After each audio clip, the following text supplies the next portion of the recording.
여러분들은 동계올림픽을 여러분 다 보셨을 겁니다. 우리나라 대한민국의 우리 여자 3000m 계주 경기에서 대한민국 여자 대표팀 선수들이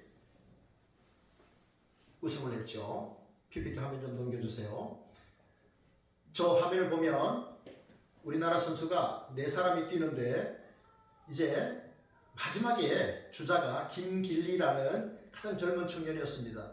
이 사람이 이 바톤을 받고 2바퀴를 달리는데 처음 받았을 때는 2등으로 받았습니다. 그런데 열심히 달려가지고 앞에 가던 그 이탈리아 선수를 제치고 금메달을 땄습니다. 2014년, 2018년 우리나라 여자 이 3000m 이 쇼트트랙에서는 우리가 우승을 했는데요. 2022년도에는 우리가 뺏겼고 다시 올해 찾아왔습니다. 8년 만에 다시 금메달을 찾아왔는데 해설자가 이렇게 이야기를 했습니다. 팀 경기는 중요한 것이 자신을 신뢰하고 동료를 신뢰하는 것이다. 자신과 동료를 신뢰할 때 좋은 경기를 얻게 된다. 좋은 결과를 얻게 된다. 이런 말을 했거든요. 근데 생각해보니까 사실은 저 쇼트트랙뿐만 아니라 모든 경기가 다 그렇죠. 생각해보면 우리의 인생살이가 그런 것 같습니다. 남을 신뢰하게 될 때 우리가 또 함께 좋은 시너지 효과를 낼 수가 있는 것이죠.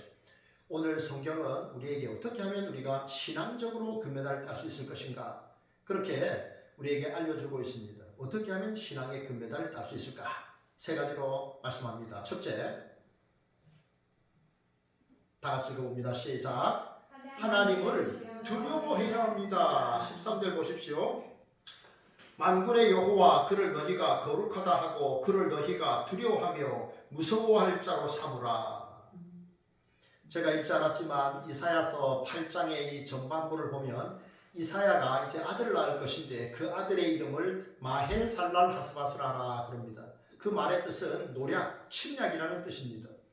남유다를 침략해왔던 북이스라엘과 아람 두 나라가 이제 망하게 될 것이다 하는 겁니다. 그런데 망하는 시점이 언제냐? 이사야가 아들을 낳았는데 그 마헬살랄 하스바스라고 하는 아들을 낳았는데 그 아들이 아빠라는 말, 엄마라는 말을 하기 전에 이 나라가 패망할 것이다 라고 말합니다.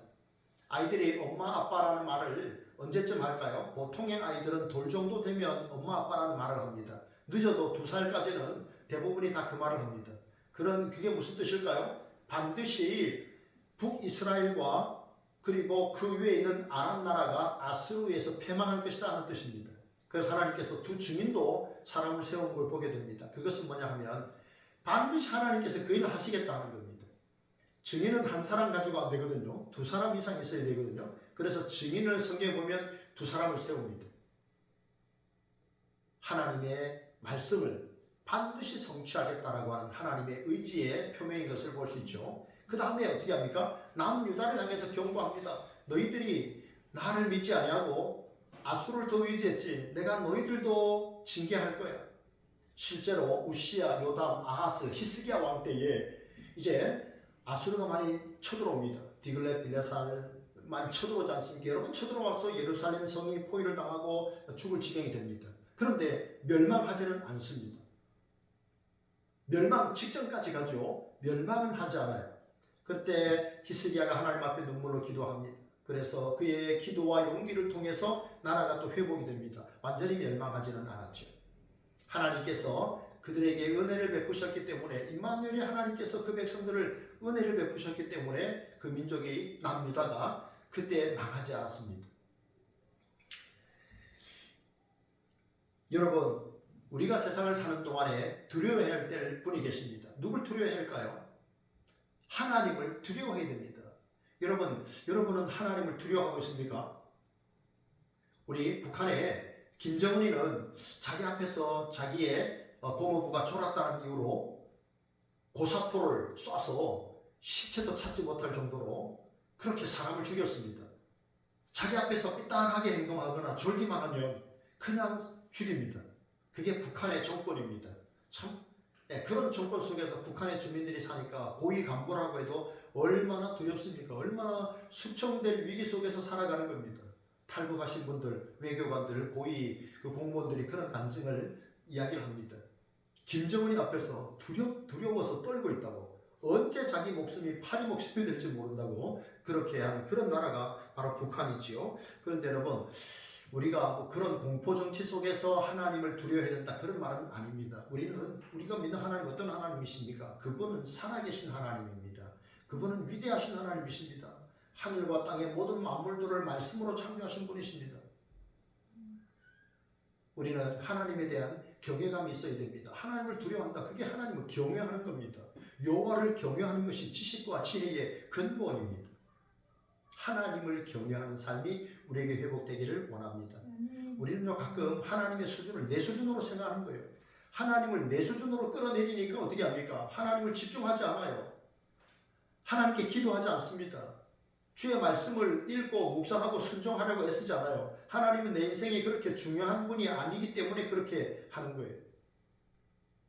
우리는 하나님을 두려워하기 전에 하나님이 누구신지를 좀 생각을 해야 됩니다. 좀 생각을 하고 사셔야 됩니다. 깊이 생각하셔야 됩니다. 하나님이 누구신가? 그럴 때 우리는 하나님에 대한 바른 관계를 맺을 수가 있고, 그러고 난 다음에 우리 하나님을 두려워하는 삶을 살아야 됩니다. 하나님을 경외하는 삶, 그것이 우리의 인생을 아름답게 세워가는 것이죠. 좀 더 정확하게 말한다라고 말하면 하나님만을 두려워하는 것입니다. 하나님만을 두려워하는 인생. 여러분, 성경에 보면은 하나님을 두려워함으로 인해서 세상의 두려움을 이기는 경우들이 많습니다. 여러분, 저기 화면을 한번 보세요. 사드락의 사드락, 메삭, 아벳느고, 다니엘의 친구들이죠. 잘 아는 대로 느부갓네살 왕이 신상을 세웁니다. 20m가 넘는 그런 높은 신상을 세워놓고 절을 하라고 하는데, 이 친구들이 공무원이었음에도 불구하고 왕의 말을 따르지 않습니다. 그러니까 왕이 따로 불러서 너무 사랑하니까, 얘들아 절해야 된단다. 니들이 절하지 않으면 내가 너희들 풀무불에 던져놓을 거야. 그렇게 되면 누가 내 손에서 너희를 능히 건져낼 신이 있겠느냐, 이렇게 말하는 거예요. 아주 교만했죠. 그리고 던져놓습니다. 자, 그런데 던져놓을 때 분명히 세 사람을 던져놓았는데 거기에 한 사람이 누구예요? 예수님이죠. 네, 그렇습니다. 예수님입니다. 예수님이 거기에, 성자 예수님이 거기 함께 계셨어요. 그래서 그들이 불타지 않도록 하나님께서 지켜주신 거예요. 하나님을 두려워하니까요. 하나님을 두려워하니까 결국은 세상의 권력도 두렵지 않은 거예요. 우리 귀한 이가연 자매님, 이지연 자매님, 우리 귀한 청년들이 믿음의 눈을 뜨고 하나님을 가장 경외하는, 하나님을 두려워하는 그런 우리 청년들의 삶이 되기를 축복합니다. 아멘. 우리가 직장 생활할 때 마찬가지입니다. 하나님을 정말 두려워하면요, 사람의 그런 위협이 두렵지 않아요. 여러분, 사도행전 5장에 보면은 이제 사도들이 감옥에서 이제 나옵니다. 매를 맞고 힘든 시간들을 보내다가 나오게 되는데요. 근데 이제 그 제사장이 그렇게 말하죠. 앞으로 너희들 예수의 복음을 전하지 말아라. 그렇게 엄포를 놓습니다. 근데 베드로가 뭐라고 말합니까? 내가 하나님의 말씀보다 사람의 말을 듣는 것이 그것이 옳은가? 그렇게 묻습니다. 매를 맞고 어려움을 겪어도 생명의 복음, 예수 그리스도의 복음을 전하는 그런 삶을 내가 살아야겠노라, 그런 다짐을 한 것이죠. 여러분, 마틴 루터가 종교개혁을 일으킬 때 생각해 보십시오. 그는 비텐베르크 대학의 교수였고 또 사제였습니다. 그런데 교황이 뭐라고 말합니까? 면죄부를, 이제 이 면죄부를 너희들이 사면은 바로 이제 천국에 들어간다. 죽으면 바로 천국에 들어간다. 이렇게 하는 겁니다. 그렇게 하니까 자기는 신학과의 교수고 성경을 연구하는 사람인데, 성경을 보니까 오직 의인은 믿음으로 말미암아 살리라라고 했는데, 믿음 때문에 우리가 영생을 얻게 되는 것인데, 돈 주고 저 명복을부 저 종이를 하나 산다? 그래서 영원한 생명을 얻는다? 이것이 어떻게 가능한 일인가? 그래서 토론하자라고 했습니다. 그래서 비텐베르크 대학의 정문에 95개 조항의 반박문을 내걸죠. 그때가 1517년 10월 31일입니다. 그런데 이제 교황과 그리고 황제가 부릅니다. 불러가지고 막 엄포를 놓죠. 그리고 말합니다. 네가 한 말을 철회해라. 오직 믿음으로 구원받는다. 그 말을 철회해라. 인간의 공로가 있어야 된다. 그런데 그때 루터가 이런 말을 하죠. 내 양심은 하나님의 말씀으로 감싸여 있습니다. 나는 지금 여기에 서 있습니다. 내 양심이 하나님의 말씀으로 감싸있기 때문에 내가 그 말을 처리할 수 없습니다. 그래서 사실은 마틴 루터가 죽음의 위협을 느끼지 않습니까? 그럼에도 불구하고 그 사람의 위기, 두려움, 그런 것보다도 하나님의 말씀에 대한 두려움, 하나님에 대한 그 두려움으로 그는 자기의 말을 꺾지 않았죠. 그래서 종교 개혁이 일어나게 된 겁니다. 우리가 하나님을 가장 두려워할 때 세상 권력도 이겨낼 줄로 믿습니다. 마태복음 10장 28절이 말합니다. 몸은 죽여도 영혼을 죽이지 못하는 자들을 두려워하지 말고 몸과 영혼을 함께 지옥에 멸할 자들을 두려워하라, 그렇게 말씀합니다. 우리가 세상에서 하나님만 두려워하시는 그러한 성도들이 되기 원합니다. 하나님만 두려워함으로 말미암아 세상을 두려워할 시간이 없는 그런 복된 삶을 살아갈 수 있기를 축복합니다. 둘째입니다. 다 같이 읽어볼까요? 하나님을 기다려야 합니다. 네, 17절의 말씀이죠. 이제 야곱의 집에 대하여 얼굴을 가리시는 여호와를 나는 기다린다 라고 했습니다. 우리가 믿음의 경주를 잘 하려면요, 하나님을 기다리는 삶을 살아야 됩니다.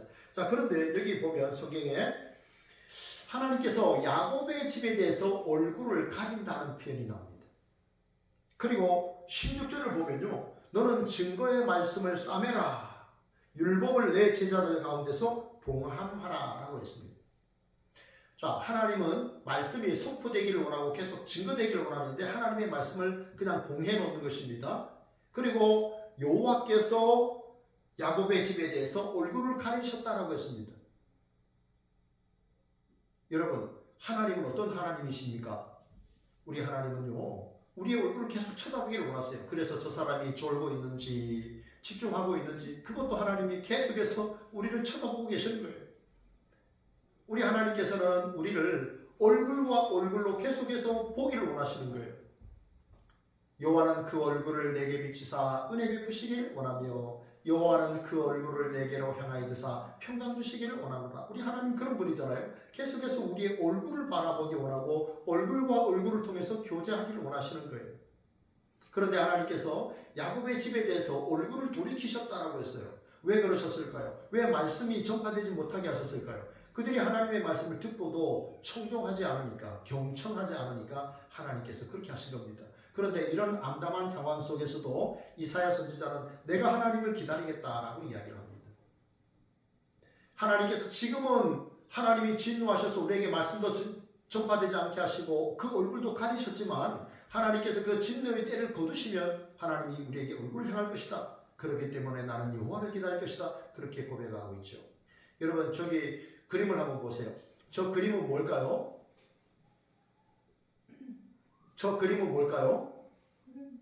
구름 기둥이죠. 저 성막이죠. 여러분, 이스라엘 백성들이 광야에 있을 때 저 성막을 저렇게 설치를 해놨습니다. 저 성막의 평수가 몇 평이냐고 제가 물었던 적이 있는데요. 저 성막은 300평입니다. 300평.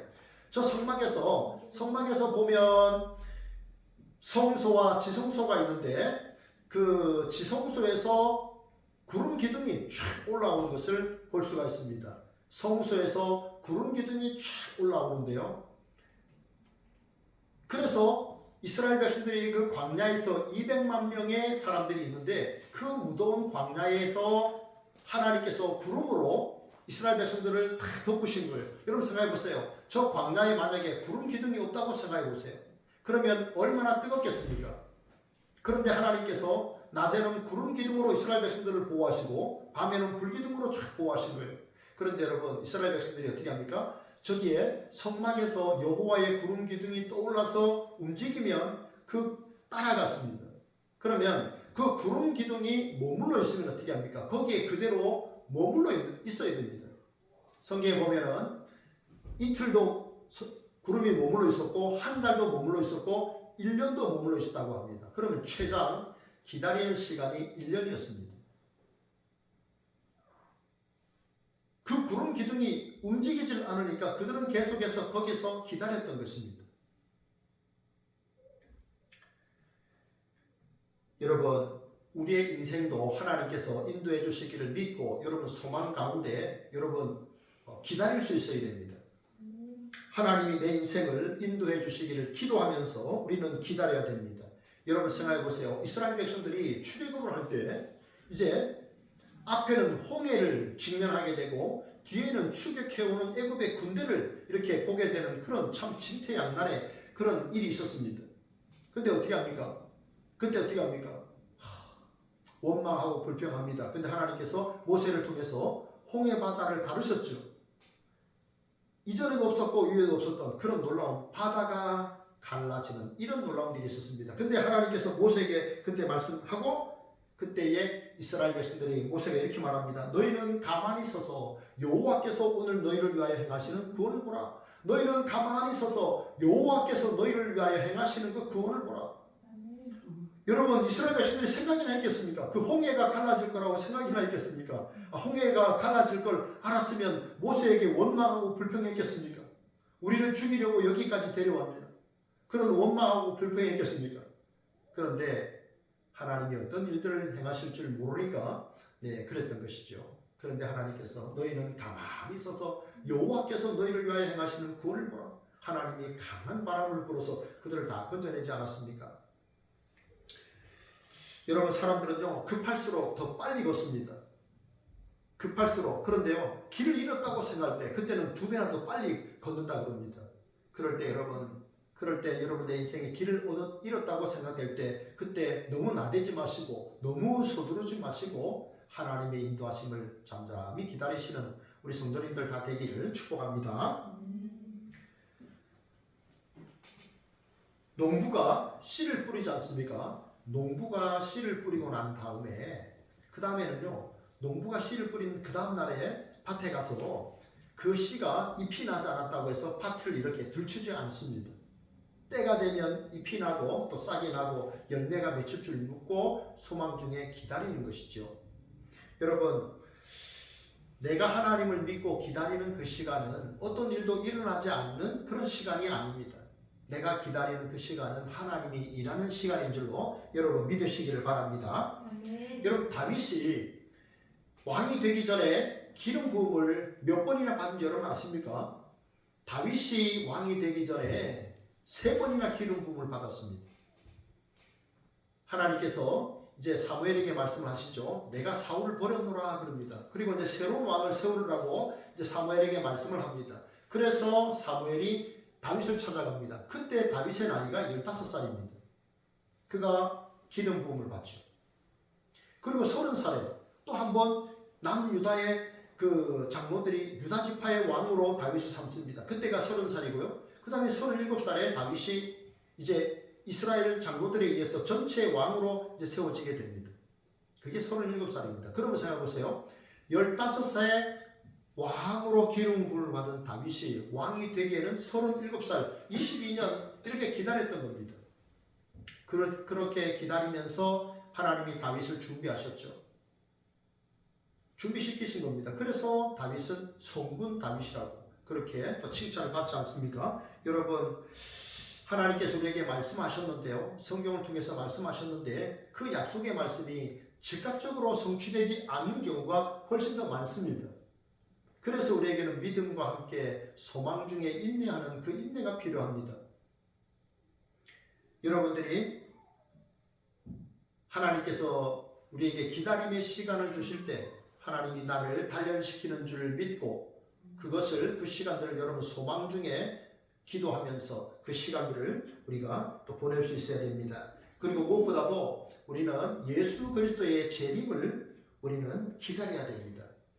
예수 그리스도의 재림, 그것이 역사의 종말입니다. 예수님이 재림하신다고 말씀하셨습니다. 우리는 예수님의 신부로서 예수 그리스도의 재림을 지혜롭게 그리고 또 철저하게 잘 준비하셔서 우리가 지혜로운 예수 그리스도의 신부로 그날 주님 앞에 설 수 있는 우리 성도님들이 다 되기를 축복합니다. 아멘. 셋째, 다 같이 읽어봅니다. 시작. 하나님을 바라봐야 합니다. 그랬습니다. 나는 여호와를 기다리고 나는 그를 바라리라 그랬습니다.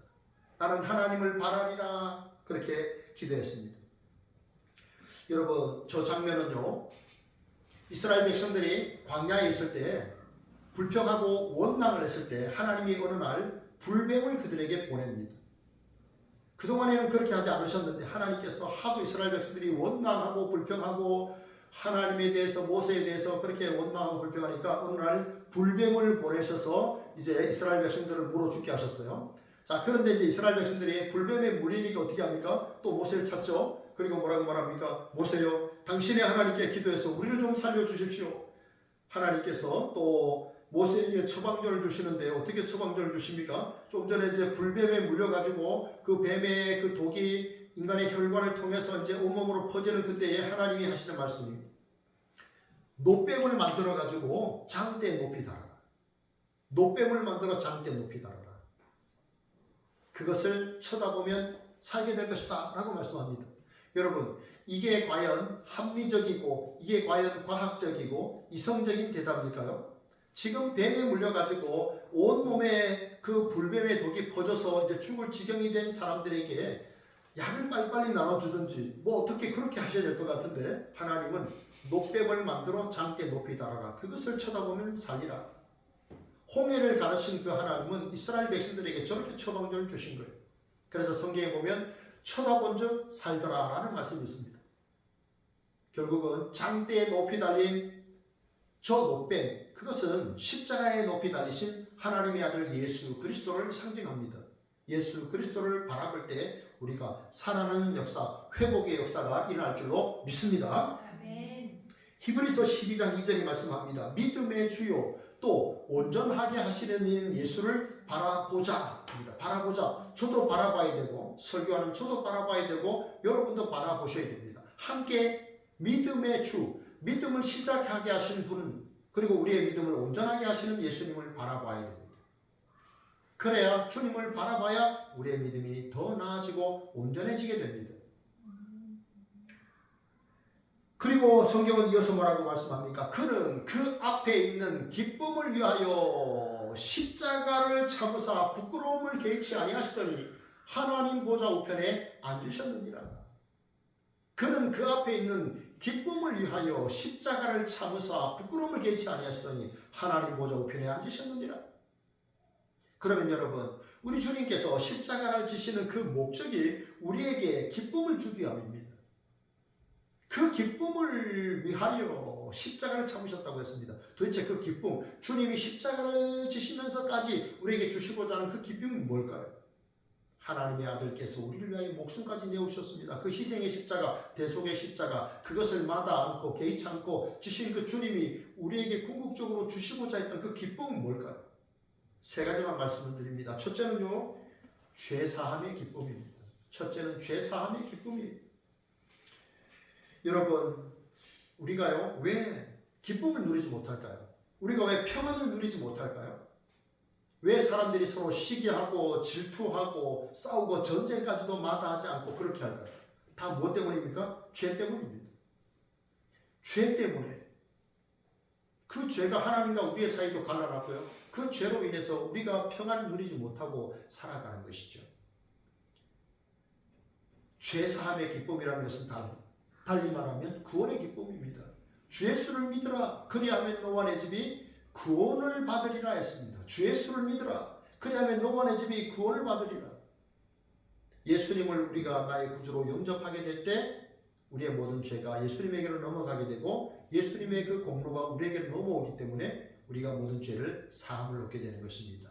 죄사함의 은혜를 우리가 받게 되는 것이죠.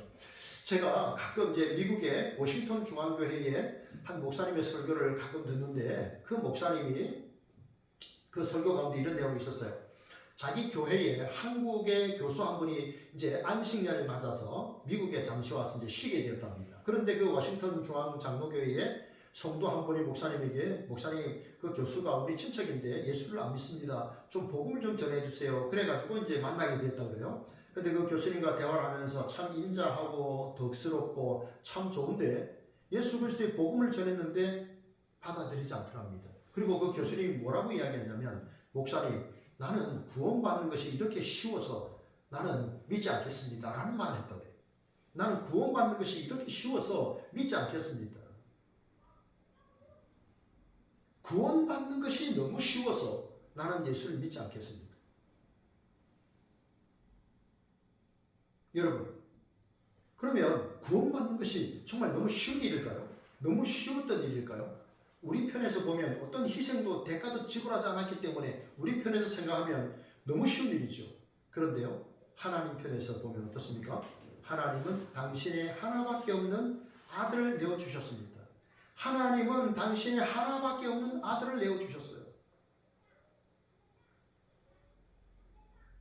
여러분, 자녀가 둘 있는데 하나를 노예로 보내야 된다.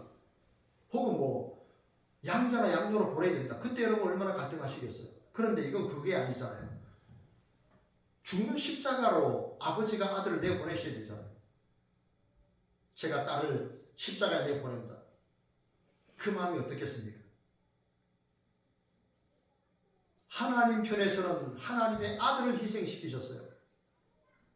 무지하신 하나님의 그 아들, 태초에 모든 만물을 창조하실 때 함께 하셨던 그 하나님의 아들, 그 영광스러운 아들을 십자가에 내어주셨습니다. 그래서 그 아들이 우리의 모든 죄를 뒤집어 쓰시고 죄악의 덩어리가 되셔서 십자가에 달려 죽으신 겁니다. 그런 하나님의 자기 희생이 있으셨어요. 그런데 우리가 너무 쉬워서, 구원받는 것이 너무 쉬워서 제가 예수를 믿지 않겠습니다. 그렇게 말할 수 있겠습니까? 어떤 동네 아저씨가 앞집에 이제 PC방, 여기 앞집에 오셨어요. 그러다가 이제 교회 앞에서 만났는데 가끔 이야기는 나눕니다. 이름은 모릅니다. 60대 중반인데, 근데 그 아저씨에게 제가 주일날 교회를 좀 오십시오 라고 했더니 그분이 저에게 뭐라고 하는지 아십니까? 저에게 이렇게 말했습니다. 목사님, 제가 아쉬울 때 올게요. 제가 아쉬울 때 올게요. 아직은 안 아쉽다는 겁니다. 네, 아직은 아쉽지 않다는 거예요. 목사님, 내가 아쉬울 때 올게요. 우리 교회 좀 오세요. 내가 아쉬울 때 올게요. 지금은 아무 아쉬움이 없다는 겁니다. 뭐 두 다리로 걷고 먹고 살기에 부족함이 없으니까 아쉬움이 없다는 겁니다. 그래서 내가 아쉬울 때 오겠습니다. 다윗이 시편 51편에서 이런 말을 합니다. 주의 구원의 즐거움을 내게 회복시켜 주옵소서. 주의 구원의 즐거움을 내게 회복시켜 주옵소서. 구원의 즐거움을 그가 누리고 있었는데 자기 죄 때문에 지금 그 구원의 즐거움을 누리고 있지 못하는 것입니다. 그래서 하나님 앞에 기도합니다. 주의 구원의 즐거움을 내게 회복시켜 주옵소서. 그렇게 하나님 앞에 기도하고 있습니다. 여러분, 혹시 내가 지은 죄 때문에 혹시 구원의 즐거움을 아직도 누리지 못하고 계십니까? 그렇다면 여러분, 빨리 그 죄를 회개하시고 여러분들이 구원의 즐거움들을 여러분들이 꼭 회복하시기를 주님의 이름으로 축복합니다. 아멘.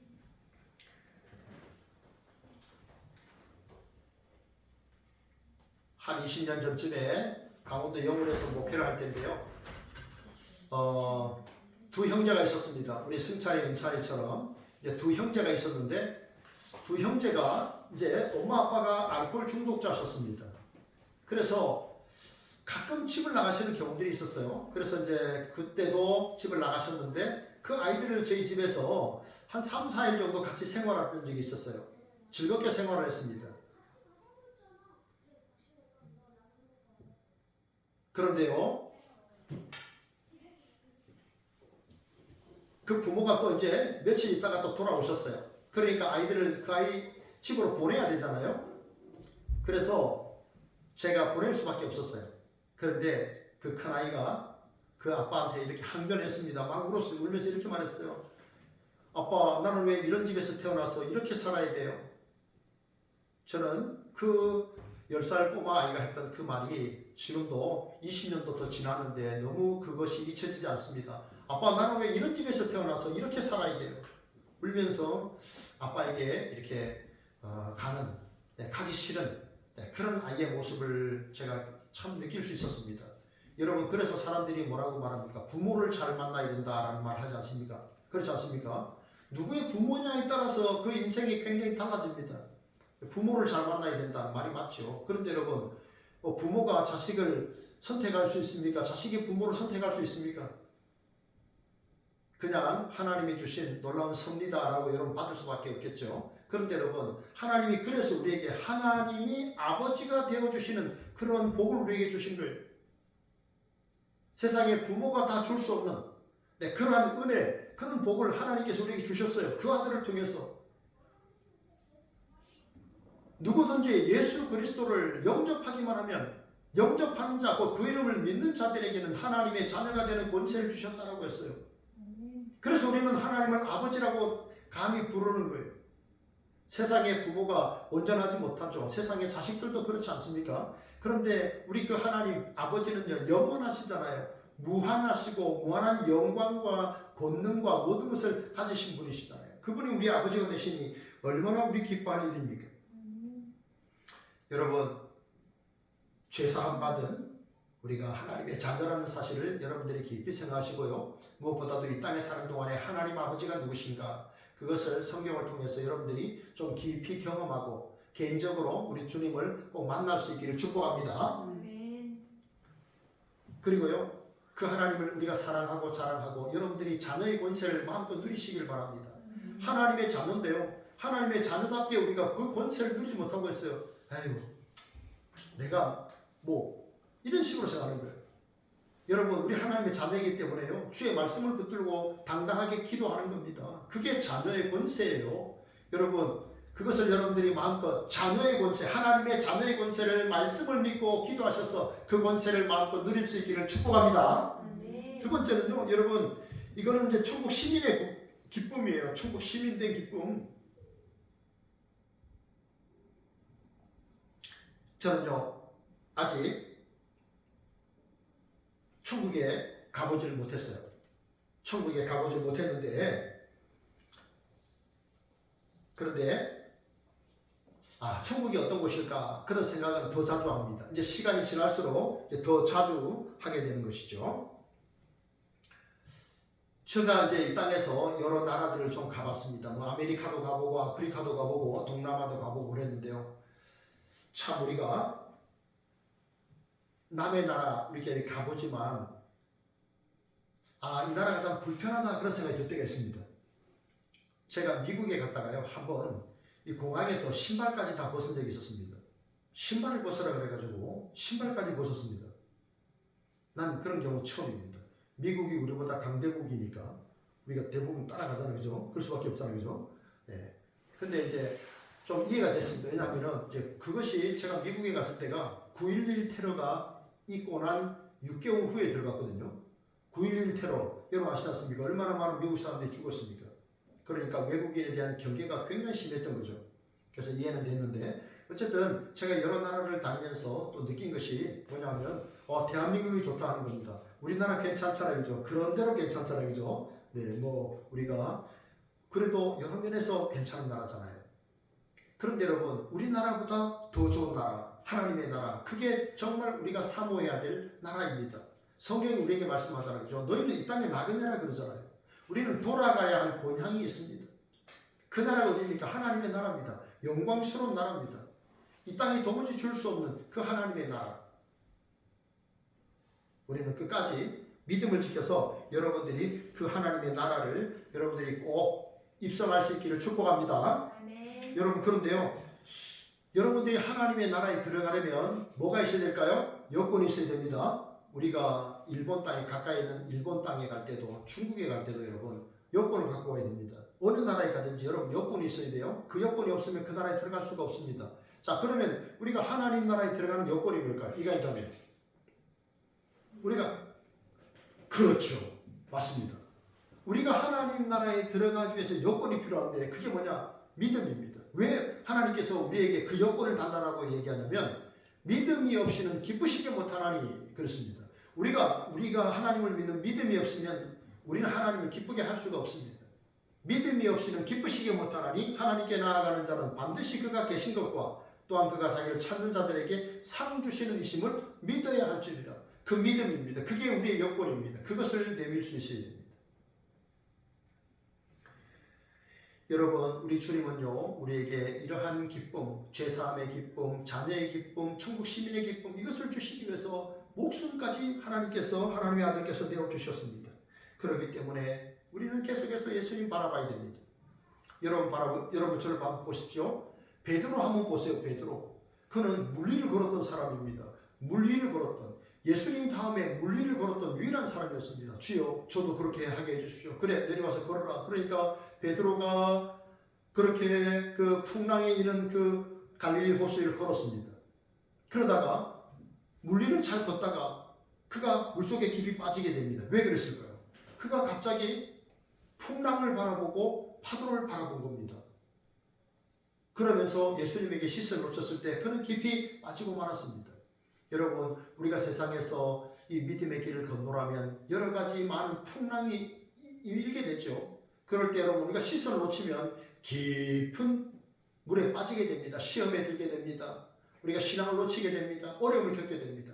그렇기 때문에 여러분, 끝까지 주님을 바라볼 수 있기를 축복합니다. 우리가 세상을 바라보고 내 상황 바라보고 내 지갑 바라보고 내 형편 바라볼 때는 낙심이 됩니다.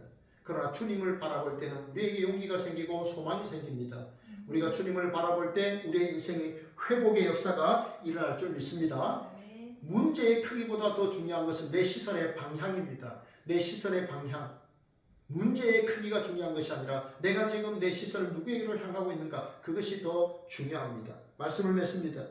여자 3000m 쇼트트랙 경기에서 대한민국 여자 대표팀이 금메달을 땄습니다. 그 선수들은 오직 꼬림점을 향해서 끊임없이 집중했고 최선을 다해서 금메달을 얻었습니다. 여러분, 우리가 믿음의 경주를 이렇게 잘하기 위해서는, 신앙의 메달을 얻기 위해서는 끝까지 주님을 바라보시고 시선을 떼지 마시고 주와 함께 동행하셔서 하나님의 기쁨이 되는, 하나님께 영광 돌리는 삶, 우리 주님을 기쁘시게 하는 삶을 살아가는 우리 성도님들 다 되시기를 진심으로 바랍니다. 우리 함께 찬양하기 원합니다. 주만 바라볼지라. 우리 함께 찬양하겠습니다. 우리 주만 바라볼지라 찬양하고 함께 잠시 기도하도록 하겠습니다.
주만 바라보게 하옵소서. 어렵고 시기 심도나고 또 때로는 어려움 가운데 처해 낙심이 될 그때 하나님, 내가 주를 바라보고 믿음을 지키고 하나님이 기뻐하는 삶을 살게 하소서 기도합니다. 하나님 아버지 감사합니다. 우리의 믿음을 우리에게 선물로 주신 분도 우리 주님이시오, 우리의 믿음 생활을 온전하게 하시는 분도 오직 주님이신 줄 믿습니다. 하나님, 때로는 우리가 사람을 바라보고 미워할 때도 있고 시기 질투할 때도 있고 하나님 사람과 상황을 바라보며 낙심하기도 하지만 하나님 그러한 모든 것들을 하나님이 주신 것이 아니라 마귀가 주는 것임을 압니다. 하나님 아버지 우리가 어느 순간에도 주님을 바라보게 하시고 날 위해 목숨까지도 아끼지 않고 내어주신 그 주님을 바라보며 하나님 우리도 하나님께서 기뻐하시는 그러한 성숙한 믿음의 길을 걸어가는 저희들 되게 하여 주옵소서. 하나님 아버지 끊임없이 우리를 유혹해오는 것들이 세상에 너무나 많습니다. 하나님 아버지 세상의 물질과 세상의 미디어와 세상의 여러가지 많은 취미생활들이 우리를 유혹해옵니다. 하나님 아버지 우리가 그러나 그런 것에 집중하지 않게 하여 주시고 주님을 먼저 집중하게 하여 주시고 주님을 먼저 바라보게 하시고 주님의 마음을 향하고 하나님 우리에게 주신 소중한 시간과 모든 물질들을 하나님의 영광을 위하여 사용할 수 있는 지혜로운 주의 백성들이 되게 하여 주옵소서. 하나님 언제나 우리의 생각과 우리의 말과 우리의 행실이 예수 그리스도 안에 머물러 있기를 원합니다. 우리 주님을 바라보고 주님께 소망을 두고 끝까지 믿음의 길을 걸어 하나님의 나라 영광스러운 그 나라를 상속받는 하나님의 자녀들이 되게 하옵소서. 이 땅에 사는 동안에 하나님의 자녀의 권세를 마음껏 누릴 수 있도록 우리의 믿음이 자랄 수 있도록 은혜를 내려 주옵소서.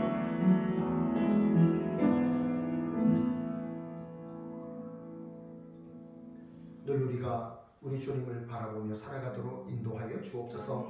예수님 이름으로 감사하며 기도합니다. 아멘.